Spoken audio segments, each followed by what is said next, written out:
Ellison, Democrat from Minnesota, who is co-chair of the Congressional Progressive Caucus. Good to see you, Congressman. Good morning. Thank you. Thanks for having me on. I know you've raised your own concerns about this issue, and in addition to talking about Dick Cheney, the president apparently also told those senators he is not involved in drafting those Justice Department legal counsel memos that justify the use of lethal force against American terror suspects. What's your reaction to how the White House has handled this? Well, I think that President Obama is right when he says that he is far more open to oversight. He has been quoted as saying that he is for, quote, a legal architecture around it and that Congress has a role. So I think that we should move on with the work at hand, which is to put a legal architecture around this drone program that guarantees transparency, due process, and that we do not allow this to be some sort of a program where we have a kill list and that there is no judicial oversight.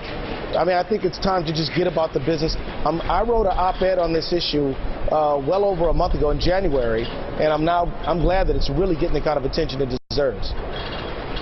In another op-ed, former Clinton Chief of Staff John Podesta called on the president to release the documents and memos that justify the use of drones.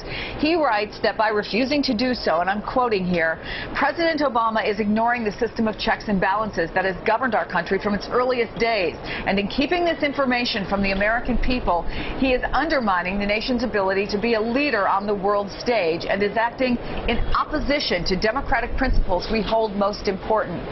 Now, we should say the president did allow members of the intelligence committees to see those memos. Are you satisfied with that? Is it enough? No, it's not enough. I think Podesta is absolutely right on this issue. I don't think the president has anything to fear. He's the one who said let's have a legal architecture. So I think this is a chance for the United States to really lead the world because, look, this is technology, which means more people are going to get it, and it's only going to proliferate. That's what technology does. What if we put some rules, some law around this that ensures due process, the rule of law, and some transparency? We should lead the way. The president should not allow himself to be coming up on the backside on this. He should be helping to lead this effort. The reality is that there are legitimate uses of drones, and there's some very illegitimate uses of them. And when people are not combatants, they should not be subject to targeted assassination. We should arrest people if they violated the law, and that we should only use this sort of technology in the circumstances where we got to protect American lives to do so.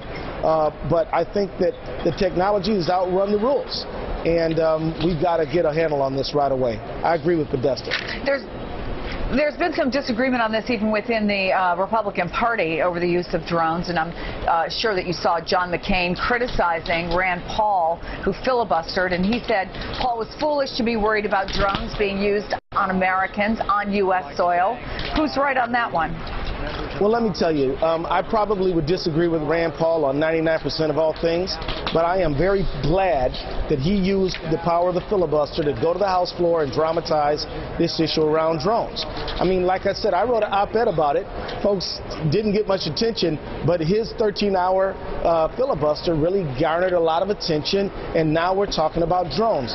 So if it was a stunt, it was a good stunt, because now we got 2 Senate committees, we already had 1 House committee, and we're starting to do the work that Congress should do, is to really address drones, lead the world, and show that we're about due process, the rule of law, and that America doesn't do political assassination.